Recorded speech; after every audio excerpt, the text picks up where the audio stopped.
So Devin, Reliance AGM, shareholders are spoiled because Reliance AGM, historically the Ambani family has used the AGM as a forum to make big bag announcements. Are we in for another surprise today? You think Mr. Ambani is going to pull another cat out of the bag?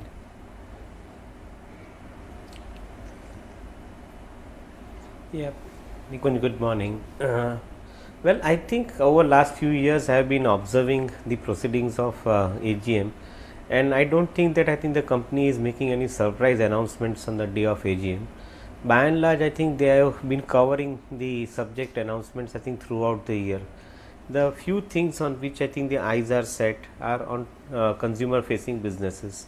The one is Geo and second is retail. In Geo business, obviously, I think the FTTH, the fiber to home, is the new subject which they are going to be talking about. How they are going to be integrating fiber to home with the wireline business, with the internet service provider business, and with the cable TV business. I think how they are going to be integrating that part of it is something which would be an interesting to be looked out for. Maybe what I am sensing is that I think they will follow the model which is prevalent in the US markets, wherein a consumer is given a number and on which I think he runs multiple networks through various devices that he has been using. That could be the model on which I think they would probably I think announce the entry through FTTH, and that's where I think the bigger revenue proposition also emerges. As I see it, I think the mobile telephony business has been profitable from the year one itself. The FTTH connectivity could possibly bring the larger amount of revenue and profit because the hardline infrastructure is already in place for the company. The second announcement on this side could be, I think, on the possibility of when the retail, the Geo business would get separated out of Reliance and get it listed. That would be the second announcement I think that one could talk about from the Geo side.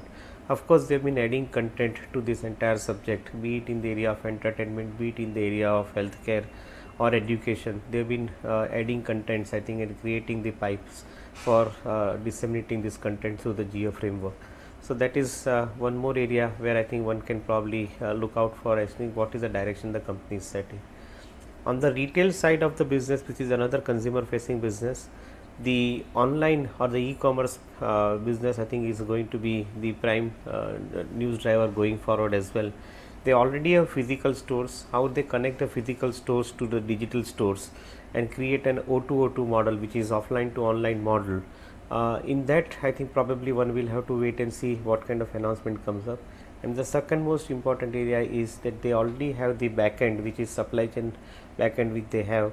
How they connect it to B2B, that means how the merchants would probably come onto the platform of Reliance e-commerce, is something which one is looking out for. So these are the two main areas where probably I think one would like to see larger amount of time taken in the AGM and probably given some kind of directions in through the announcement. Do you expect anything on the Geo subscriber base, Geo profitability? Because Devin, let's be clear, we can argue the Geo numbers both ways. Whether numbers are all clear or there is a mystery element in that is still debatable.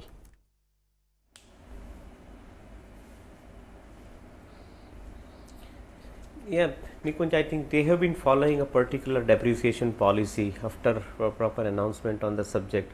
They have been, instead of following the straight line policy, I think for writing off the airwaves, they have been following the consumption based policy for writing off the airwaves. So certainly there is a difference between the erstwhile operator versus them, and I think for a reason that they are following it. As long as I think we are clear on the premises, I don't have to debate or challenge that part of it. I think you basically ask an important question about the number of subscribers.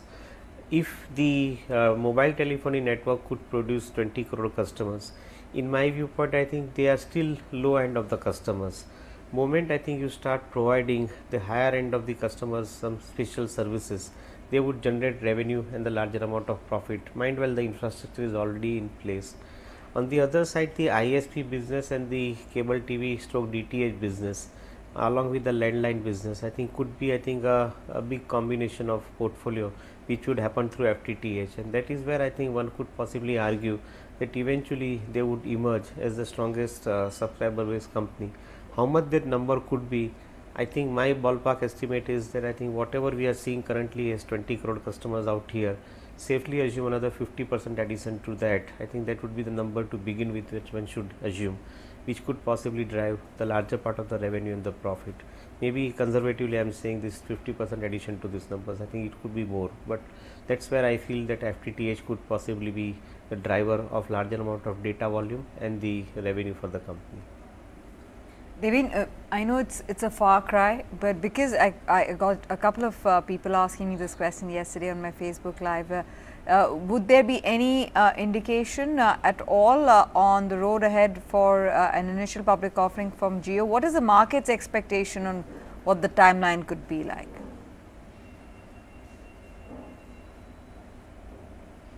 Are you referring to the listing part of Jio? That's right. Yeah, I guess I think probably, if I understand correctly, the company has already entered into the profit zone, and larger part of the investment part of the activity is also through now. So I think it's time that the company gives some kind of a roadmap as to when they would get to like to get listed, and probably I think be a separate company out of the Reliance's fold. Is something which one will have to wait and see from them. But yes, I think I am equally eager to see that part of it. But considering the fact that I think this is going to happen, maybe it happens in the current financial year or it happens in the next financial year, depending on I think the move that they take. I would think that they having invested already some $30 billion in this particular business in creating the hardline infrastructure for the entire Jio platform. I would think that the valuation wise the Jio itself I think could be as high as what current Reliance's valuation is going forward. So if we are counting 2 years forward, that is FY20, then probably I think we would be seeing a similar amount of potential for the Jio business, I think, to produce profit maybe more than what Reliance itself is producing currently. So that is one possibility which one cannot rule out, and that could possibly demand that the valuation of Jio itself I think would be higher than the Reliance's valuation. So let's wait and see, but as I see it, I think it is unlikely to what you call unfold this particular part in the AGM, or maybe little later than AGM, as far as I think the valuation unlocking is concerned through the listing, which is likely a distinct possibility. Devin as well as Sanjeev, thanks very much for taking out the time to help our viewers understand what they can expect from the big event.